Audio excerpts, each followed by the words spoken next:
Good evening everyone. I welcome you all to diplomacy of UPSC. Date है आज की 19 अगस्त 2026 और स्वागत है आपका इंडियन एक्सप्रेस के एडिटोरियल डिस्कशन में। लेट अस सी कि आज कौन कौन से इंपॉर्टेंट आर्टिकल्स आए हैं। सो this is the editorial page और इसमें दो इंपॉर्टेंट आर्टिकल मैंने सेलेक्ट किए हैं। सबसे पहला है ये mineral amendment bill, the mines and the minerals development and regulation amendment bill. इसको पार्लियामेंट के द्वारा इस मॉनसून सेशन में पास किया गया है। सो जो मिनरल रिच स्टेट्स हैं सच दैट झारखंड, उड़ीसा, छत्तीसगढ़, उन्होंने अपने कंसर्न्स जो हैं वो सब रेज किए हैं बिकॉज ऑफ दिस बिल। और उनका कहना है कि इससे जो फिस्कल फेडरलिज्म अंडरमाइन होगी और वो इस बिल का विरोध करते हैं। बेसिकली जो स्टेट गवर्नमेंट है सच दैट जो झारखंड की स्टेट गवर्नमेंट है एज वेल एज जो वेरियस अदर स्टेट गवर्नमेंट है डाटा आर रिच। बेसिकली अगर सेम गवर्नमेंट की सरकार दोनों जगह होगी, अगर सेंट्रल में भी और स्टेट में भी, वहाँ पे इस तरीके के कंसर्न्स नहीं आते हैं और जहाँ पे अपोजिशन रूल स्टेट्स होंगी वहाँ पर आते हैं। सो इसीलिए ऑथर ने ये आर्टिकल लिखा है और हम इसकी डिटेल में चर्चा करते हैं। दूसरा एक आर्टिकल है इंडिया और जापान के रिलेशंस पे, डैट किस तरीके से जो डिमांड्स हैं ये एशिया के रीजन में बहुत हद तक चेंज हो रही है because of the China factor, because of US का domination role in the India Pacific का रीजन, इंडो पैसिफिक का रीजन। सो हम उसको भी एक्सटेंसिवली डिस्कस करेंगे। So let us now start with our discussion. और पहला जो हमारा आर्टिकल है it is on India Japan का रिलेशन। सो जो एडिटोरियल है, जस्ट अ सेकेंड। सो जो एडिटोरियल है it underscores that the Asia में कंटिनेंट जो है हमारा Asia in which both Japan and India lies, India में एशिया में स्ट्रैटेजिक और इकोनॉमिक लैंडस्केप जो है ये काफ़ी हद तक बदल रहा है। USA under the leadership of Donald Trump के जो लूज इन्फ्लुएंस है on the Indo Pacific region, because उनका जो गवर्नमेंट है उनका बहुत हद तक फोकस जो है वो इंडो पैसिफिक से जा चुका है। ठीक है। सो जितने भी कंट्रीज़ हैं such as Philippines, South Korea as well as Japan, जो यूएस से सिक्योरिटी अम्ब्रेला के अंडर आती है, now they are looking for other options और वो फोकस करें कि किस तरीके से अपने आप को सेल्फ रिलायंट बना सके in terms of security against the growing threats of China as well as North Korea. So सबसे पहले हम देखते हैं कि एशिया पैसिफिक का जो रीजन है ये रीजन एक्चुअली में कहाँ पर लाई करता है। सो this is the world map, ये वर्ल्ड मैप है और यहाँ पर आप देख सकते हो ये हमारा प्यारा भारत है और लेट मी जूम। सो ये इंडिया है और यहाँ पर ये जो रीजन है, ये जो आइलैंड आपको दिख रहा है ये जापान है। ठीक है। सो बेसिकली ये जो आपको डार्क ब्लू शेड में जो एरिया दिखता है ये रफली ये एरिया इंडो पैसिफिक कहलाता है। इसमें काफ़ी मेजर कंट्रीज आते हैं सच दैट अफ्रीका का जो पूरा ईस्टर्न कोस्ट है वो आता है, जो गल्फ़ के कंट्रीज़ हैं वो इसमें पार्ट होते हैं। Pakistan is there, Iran is there, India of course there, Indian Ocean is there. फिर जो इंडोनेशिया और जो साउथ ईस्ट एशियन कंट्रीज़ हैं वो सारे कंट्रीज़ इस एरिया में लाई करते हैं। कुछ पार्ट्स जो है वो साउथ चाइना सी का भी इनकम्पास करता है, एज वेल एज जो ओशिनियाज़ के कंट्री हैं as well as the country of Australia, Japan, ये सारे कंट्रीज़, ये जो बहुत ही ब्रॉडर रीजन है, आज के समय पर इसका जियोपॉलिटिकल सिग्निफिकेंस जो है ये काफ़ी हद तक बढ़ चुका है। और जो ग्लोबल ट्रेड होता है, ग्लोबल ट्रेड का 40% जो हिस्सा है वो इस इंडियन ओशन के रीजन से गुजरता है। सो आप समझ ही सकते हो जिस रीजन से इतना बड़ा ट्रेड हो रहा है वो रीजन बहुत हद तक बहुत इंपॉर्टेंट होगा। And over the years the countries of Quad, जो बेसिकली क्वाड है आपका India, USA as well as Australia and Japan. So इन चारों कंट्रीज का जो ग्रुपिंग है क्वाड, इन्होंने respectively with in a long period of time Indo Pacific का जो रीजन है इसको काफ़ी इंपॉर्टेंस दी अपने पॉलिसी में, अपने फ्रेमवर्क में। बट नाउ कुछ सालों से basically from the day Donald Trump जो सेकेंड टाइम यूएस से प्रेसिडेंट बने, उस समय से क्वाड का जो रोल है वो काफ़ी हद तक घट चुका है। और जो इंडो पैसिफिक में इंडिया या फिर पूरे जो क्वाड के जो कंट्रीज़ हैं उनका कंट्रीब्यूशन एज वेल एज उनका जो फोकस है वो भी हट रहा है। सो इस रीज़न की वजह से क्या हो जाता है कि जापान का जो सिक्योरिटी डायलेमा है, ये भी काफ़ी हद तक बढ़ रही है और इससे एक कंसर्न्स रेज़ हो रहा है with in the society of Japan, south Korea और फिलीपींस जैसी कंट्रीज़ जो यूएस से सिक्योरिटी अम्ब्रेला में थी, उन्हें सेल्फ रिलायंस बनने की ओर वो अपना फ़ोकस को शिफ्ट कर रही है। सो इस टॉपिक को आप जीएस पेपर 2 के इंटरनेशनल रिलेशन से तो ऑफ कोर्स लिंक कर ही सकते हो। इसके अलावा जीएस पेपर 3 में जो सिक्योरिटी वाला पोर्शन है, उसमें defence policy, maritime security, cyber security हो ही जाती है बिकॉज टेक्नोलॉजी बहुत इवॉल्व कर रही है, as well as international economic के रिलेशंस, ट्रेड, इन्वेस्टमेंट, ये सारी चीज़ें भी आ जाती है। जीएस पेपर 4 में जो एथिक्स का टॉपिक है, उसमें international cooperation is a major topic. So आप इन सारे सिलेबस के पोर्शन से इस टॉपिक को रिलेट कर सकते हो और ये जो टॉपिक है, ये बहुत ही हॉट टॉपिक है बिकॉज जो बुलेट ट्रेन का डेवलपमेंट है, हम आगे चलते इसको डिस्कस करेंगे अच्छे से। इन सारे चीज़ों की वजह से जो दिल्ली और टोक्यो का कोऑपरेशन है, ये बहुत ही सिग्निफिकेंट रोल प्ले कर रहा है। सो चाइना का जो असर्टिवनेस है और जो एग्रेशन है towards the Japan as well as North Korea का जो रिपीटेड नंबर ऑफ टाइम्स जो उनका प्रोवोकेशन होता है कि वो समय समय पर न्यूक्लियर टेस्ट करते रहते हैं, ये सारी अनसर्टेनिटीज़ लाती है एक ग्लोबल ऑर्डर में। और जो इंडिया और जापान है, ये अपने टाइज को और मजबूत कर रहे हैं ताकि उनका जो नेट सिक्योरिटी है, ये काफ़ी हद तक अच्छे से स्ट्रेंथन हो पाए। मैसेज क्लियर है that the Tokyo and Japan the Tokyo and Delhi वो अपने पार्टनरशिप को कोलैबोरेट करें, not only in the field of defence, defence में तो कर ही रहे हैं, as well as in technology, economy, diplomacy, ताकि एक ओपन इंडो पैसिफिक बन सके जिसमें इंक्लूसिविटी हो, जिसमें फेयर एंड फ्री ट्रेड हो, एज वेल एज ये जो एशियन सेंचुरी, 21st सेंचुरी को एशियन सेंचुरी भी कहा जाता है, वो एक स्टेबल दौर से गुजरे।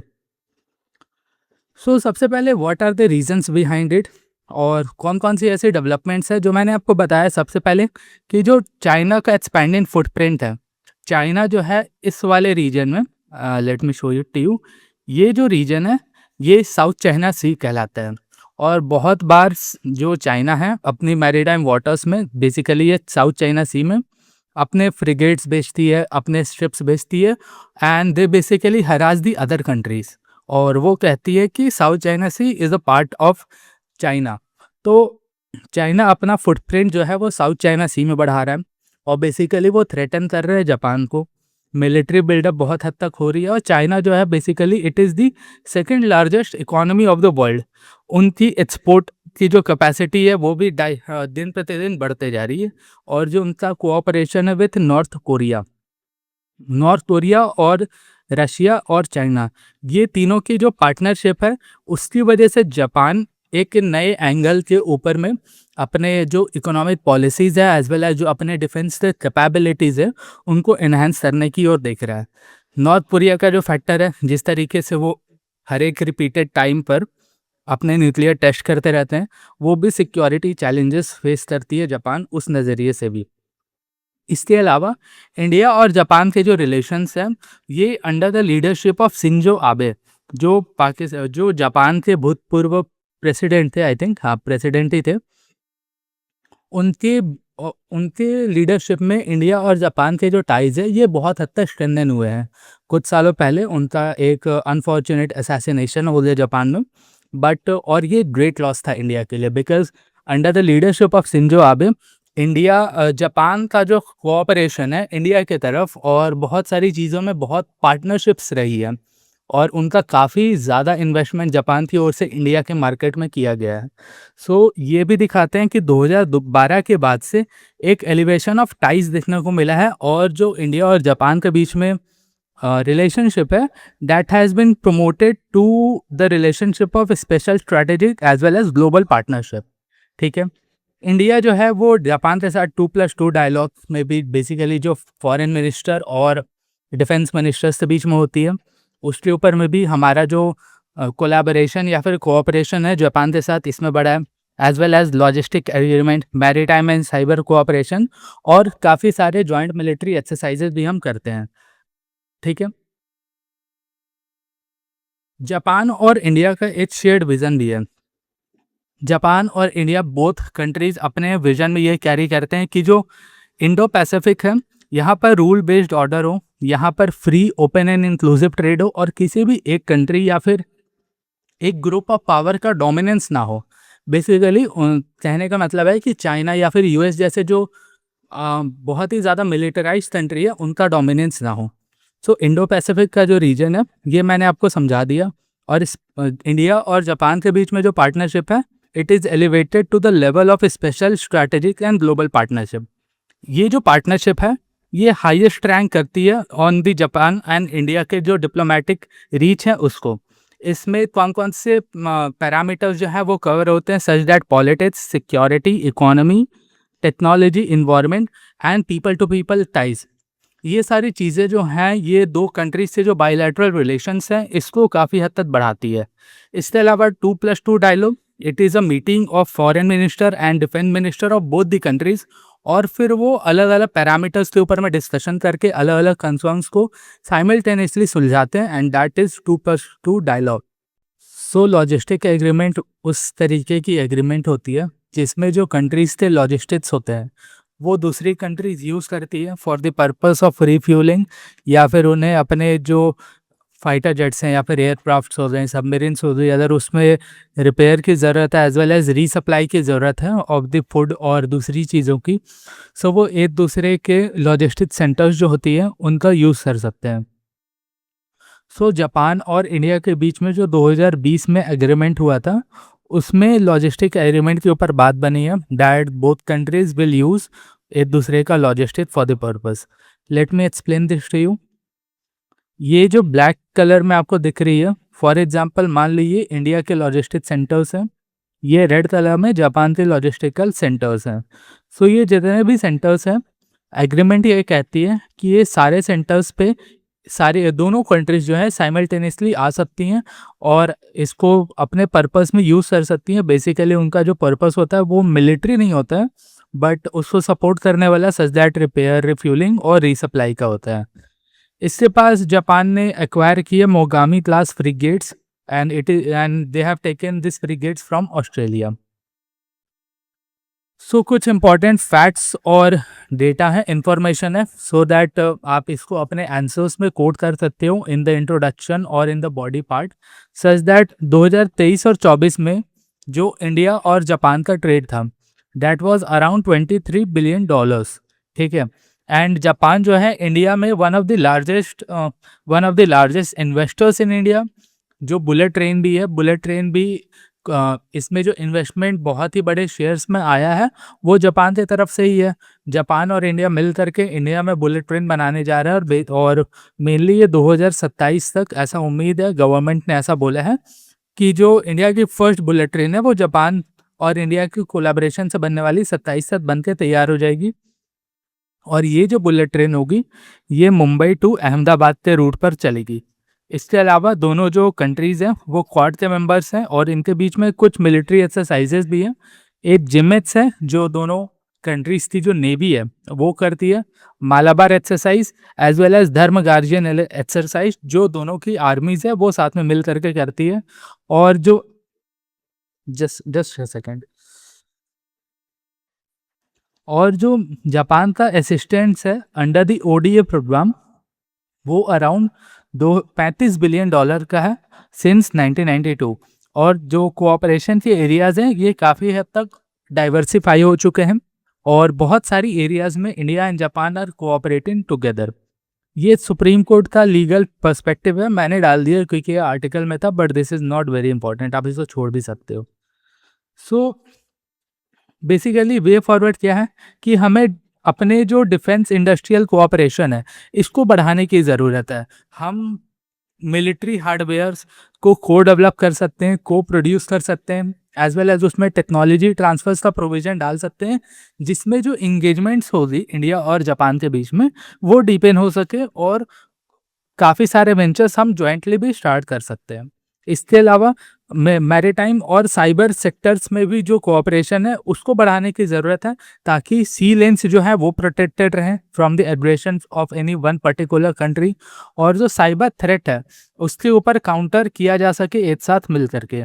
इसके अलावा डोमेस्टिक एंगेजमेंट्स को बढ़ाने की ज़रूरत है, जिससे कि सप्लाई चेन जो है वो रोबस्ट हो सके, एज़ वेल एज़ इंफ्रास्ट्रक्चर को बूस्ट मिल सके, डिजिटल इकोनॉमी और ग्रीन इकोनॉमी को, ठीक है?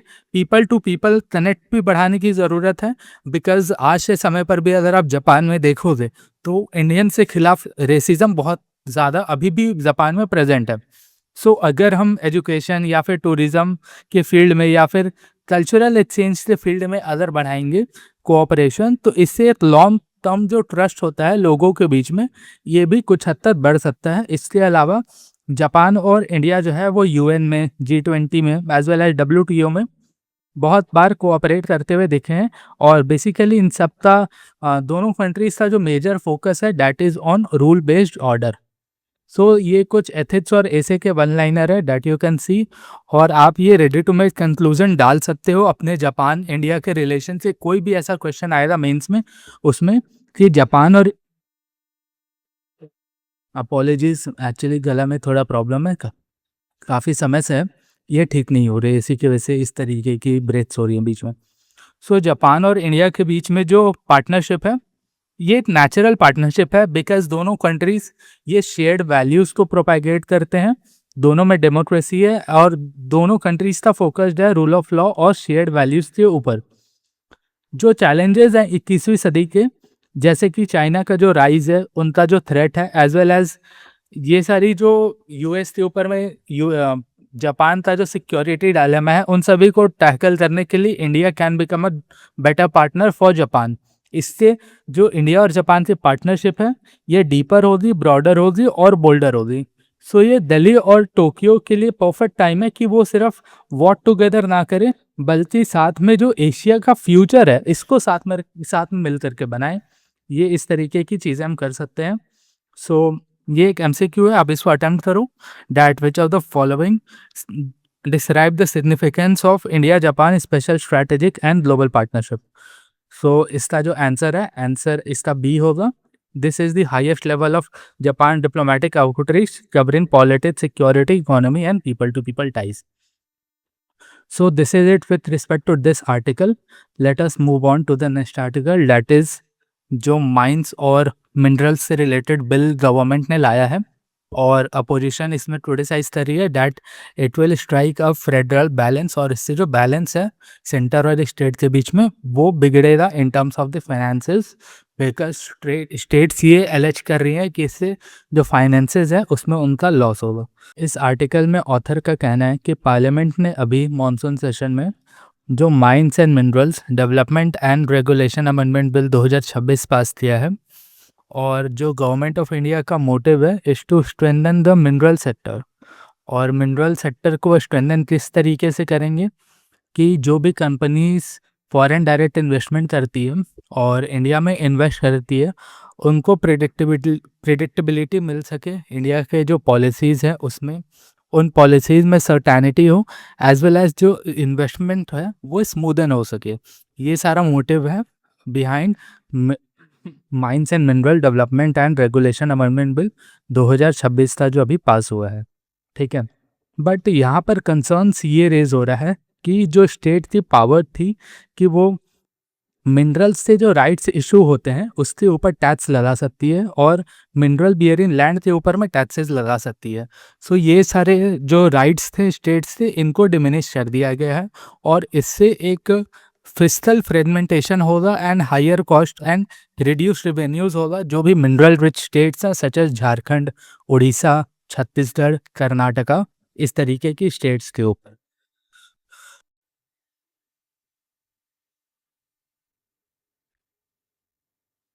सो मैसेज ये देना चाह रहे हैं ऑथर कि एक क्वेश्चनरी कॉल है कि जो कोऑपरेटिव फेडरल बैलेंस है ये स्टेट से साथ यूनियन गवर्नमेंट का बना रहे, और किसी भी तरीके का कन्फ्लिक्ट दो गवर्नमेंट के बीच में ना आए। सो इस टॉपिक को आप जीएस पेपर 1 में ज्योग्राफी मिनरल रिसोर्सेज से रिलेट कर सकते हो।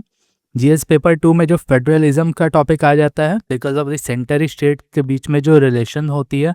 जीएस पेपर 3 में all, so it is link to economy as well as जब आप माइंस और मिनरल से बात कर रहे हो, सो इन्वायरमेंट को भी नुकसान पहुंचता है। So it is related to sustainable development and resource conservation. GS paper 4 में ethics such that equity, justice, cooperative federalism, and sustainability. So this topic becomes very important from all the 4 GS paper as well as essay के paper में. ठीक है.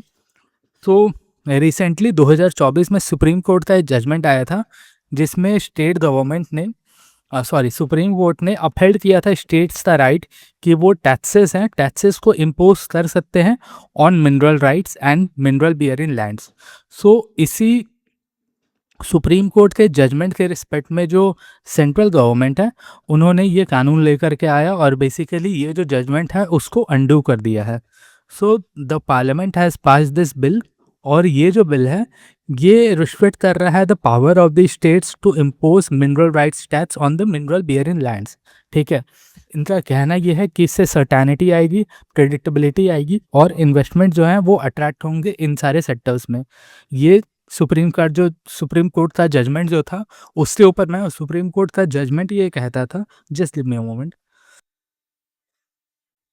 Supreme Court का judgement ये कहता था कि जितने भी स्टेट्स हैं ये अलाउड हैं कि वो टैक्सेस को इम्पोज कर सकते हैं और इनफैक्ट वो आज से मतलब 2024 में सुप्रीम कोर्ट ने ये जजमेंट दिया है. सो 2024 से जजमेंट दिया है तो सुप्रीम कोर्ट ने कहा आप सिर्फ आज से नहीं आप 2005 से टैक्सेस को वसूल कर सकते हो. मतलब रेट्रोस्पेक्टिवली आप टैक्सेस को ले सकते हो और जितने भी एरियर्स पेंडिंग है आप उन सभी को कलेक्ट कर सकते हो. इससे जो इन्वेस्टमेंट करने वाली कंपनियां थी उनका काफ़ी बड़ा लॉस हो रहा था. सो इसी रीज़न की वजह से बेसिकली पार्लियामेंट ने इस बिल को पास किया है. इस जजमेंट के बाद काफ़ी सारे स्टेट्स ने टैक्सेस इम्पोज भी किए सच दैट आयरन ओर के ऊपर झारखंड ने प्रति टन 100 रुपये का टैक्स इम्पोज किया और तमिलनाडु में रिस्पेक्टिवली 160 रुपये इम्पोज किया. इसके अलावा there are 14 types of taxes, charges, fees जो अलग अलग टाइप में जो स्टेट गवर्नमेंट है वो इम्पोज करते रहती है टाइम टू टाइम. सो ये सारी चीज़ों को कम करने के लिए बेसिकली इस बिल को लाने का मोटिव है. सो यहाँ पर ऑथर एक और चीज़ को कोट कर रहे हैं जिसको आप अपने आंसर्स में लिख सकते हो कि जो effective tax rates on India है ये 50% ऑफ रेवेन्यूज जनरली होती है. Let me explain this to you. मान लो एक कंपनी है, ठीक है, मान लो एक कंपनी है ABC. ये कंपनी जो है वो मिनरल एक्सप्लोरेशन करती है.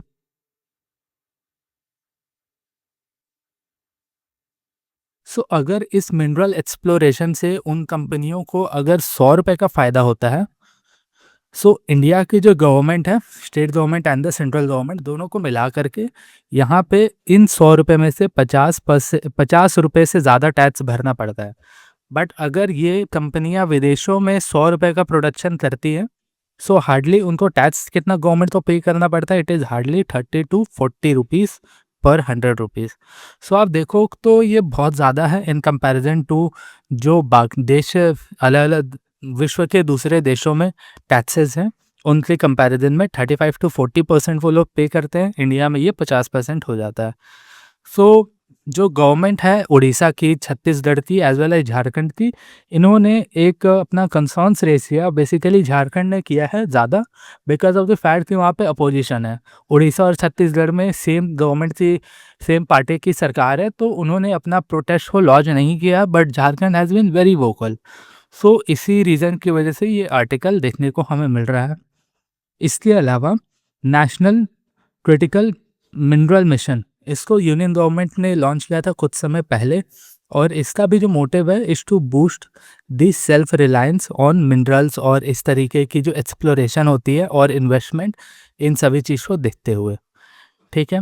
सो कुछ इंपॉर्टेंट इन्फॉर्मेशन है कि कौन से लॉज के ऊपर में अमेंडमेंट किया गया. It is the MMDR act जो 1957 में आया था and this is the primary law जो गवर्न करता है minerals and mines in India.